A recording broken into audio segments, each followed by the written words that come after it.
Chapter 1 Overview. A historical perspective. According to Freud's psychodynamic theory, depression is a consequence of anger turned inwards at an unconscious level, an inverted hostility directed towards the significant others in one's life who has failed to provide adequate love and affection in infancy. But Beck, based on studies on his own patients, proposed a new theory of depression in which he attributes its symptoms to patients' negative beliefs about their own worth.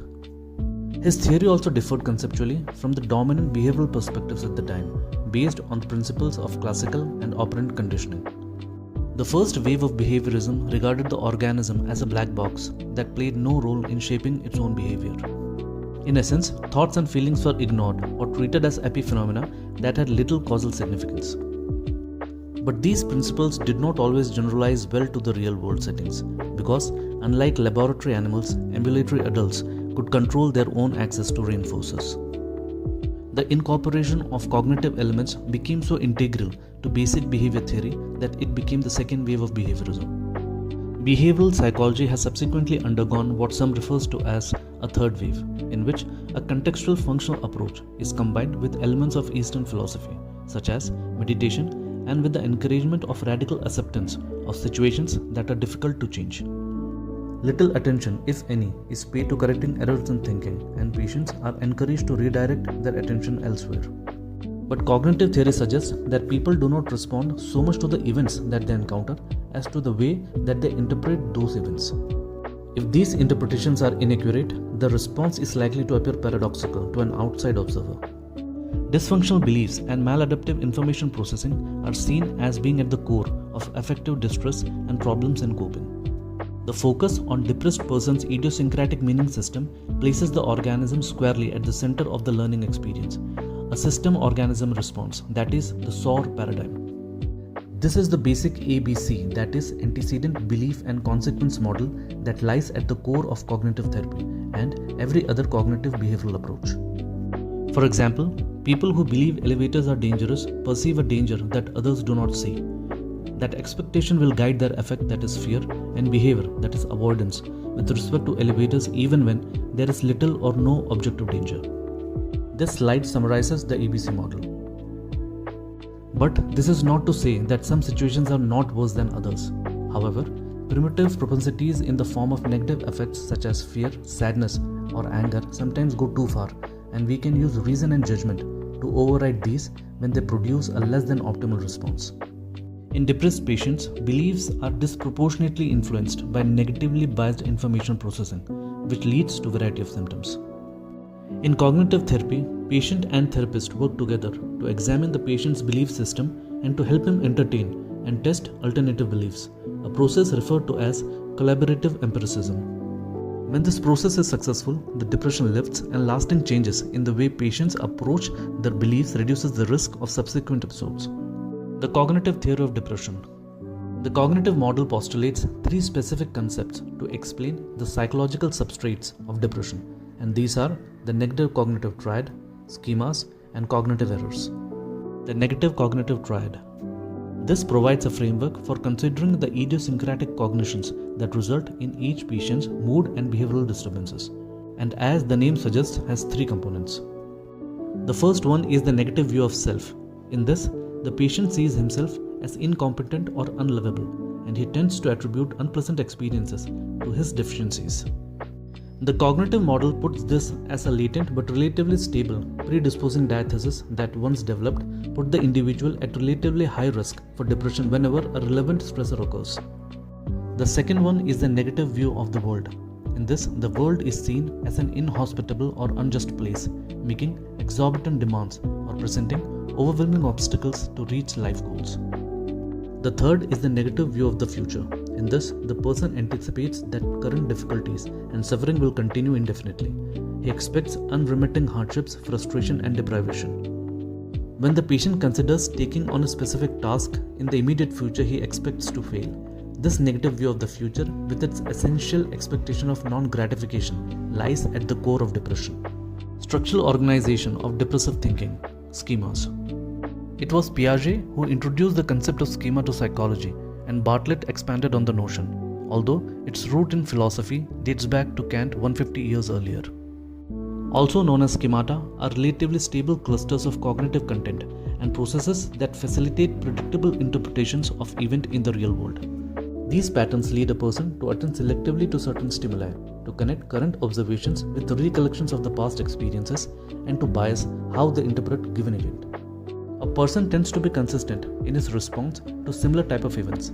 Someone who is liberal will tend to see the world differently from someone who is a conservative. Schemas explain why a depressed person maintains his distrust-inducing and self-defeating attitudes despite objective evidence of positive factors in his life. Schemas can pre-exist and lie dormant until triggered, or can develop over time in response to distress among those in whom it's likely to reoccur, known as the recurrence prone. But no such schema need exist among depression possible, who only get depressed in response to major challenges. As the depression worsens or lengthens, there is a progressive loss of objectivity, and thinking becomes increasingly dominated by negative ideas. That helps to maintain the depression due to reciprocal causality with respect to cognition and affect, in that each influences the other in any given situation. And in severe depression, the schema completely dominates the patient's thinking.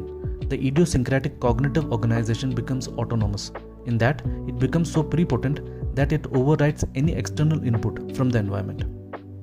To understand the concept of schemas, let's consider the following example.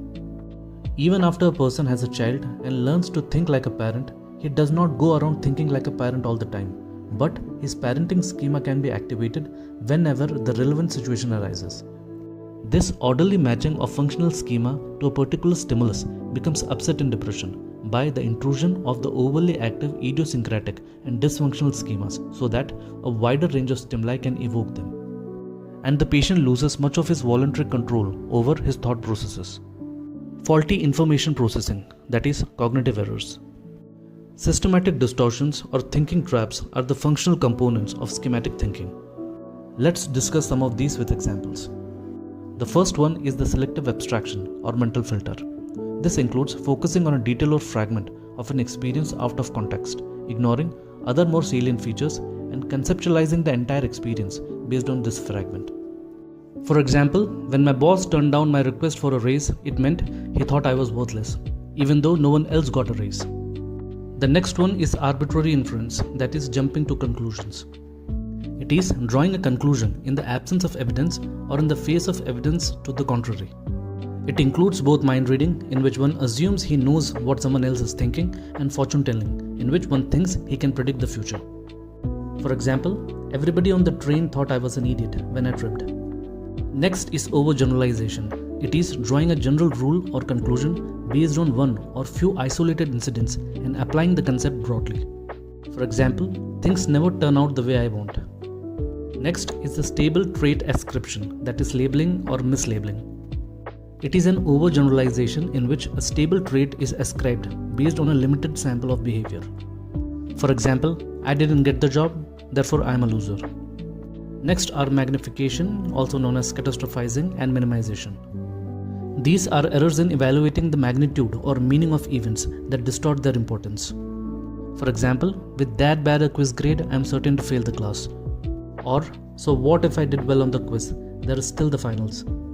Next is personalization. It is interpreting external events in a self-referential fashion when there is little basis for making such an interpretation.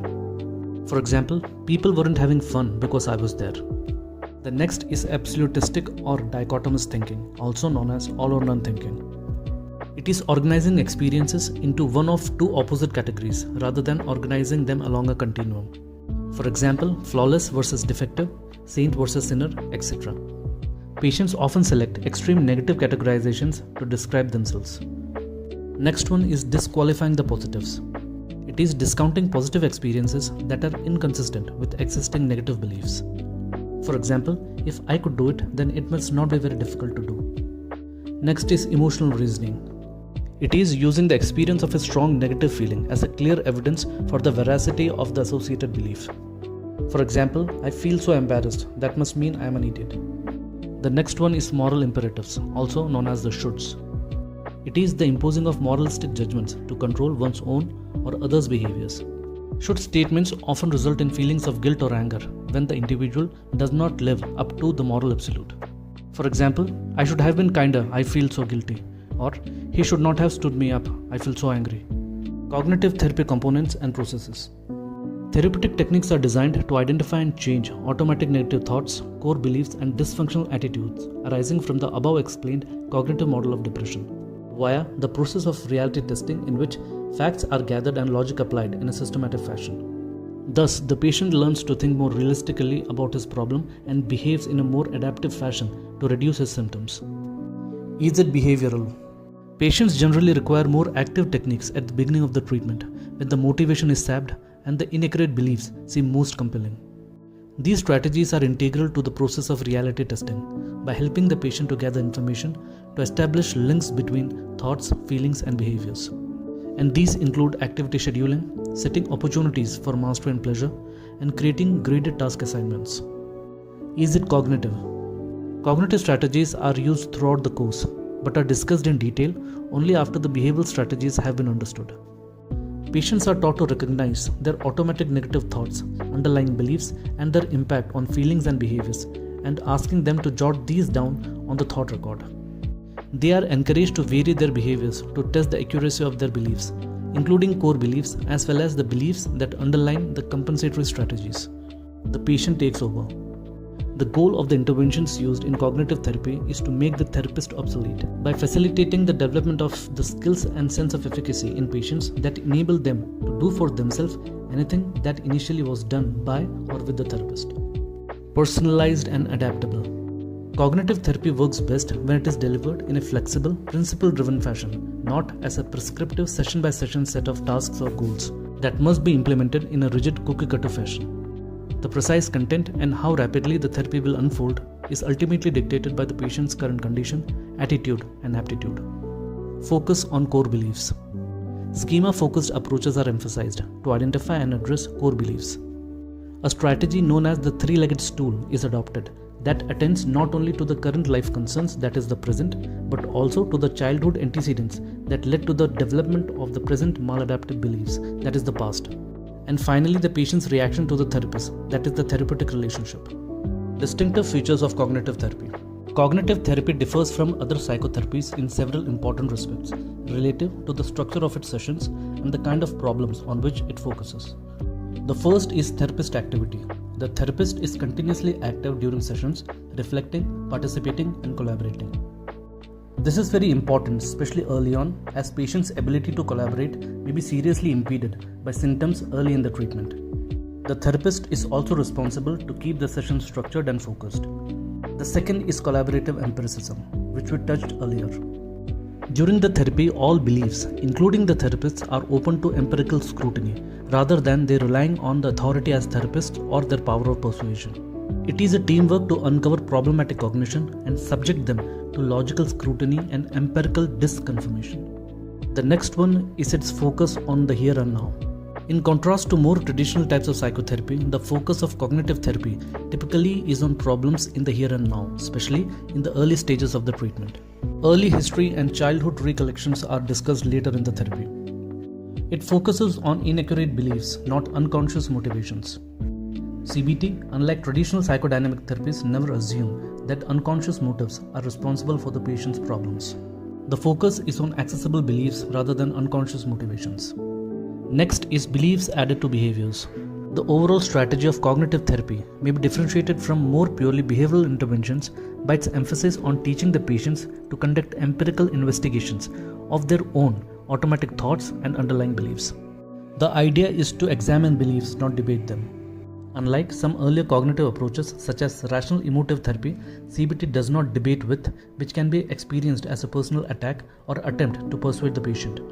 The goal of the therapy is not to see who is correct, but to explore alternative explanations for beliefs and behaviors.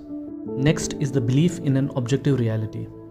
CBT differs from narrative therapies that assume there is no objective reality and suggest that patients are free to adopt any personal story that suits their purpose.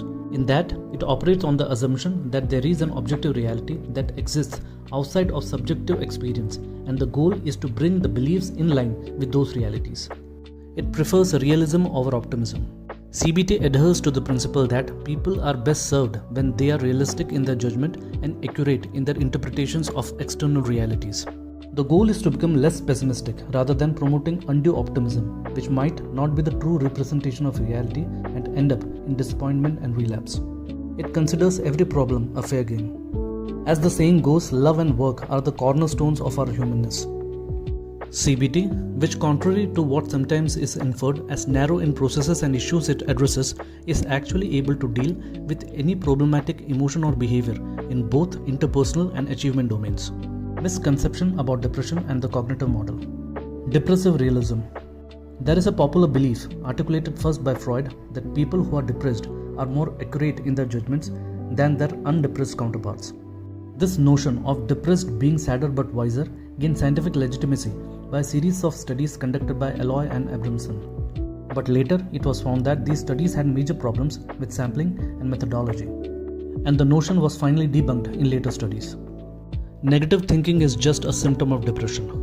Some have suggested that negative cognition is just a byproduct of depression.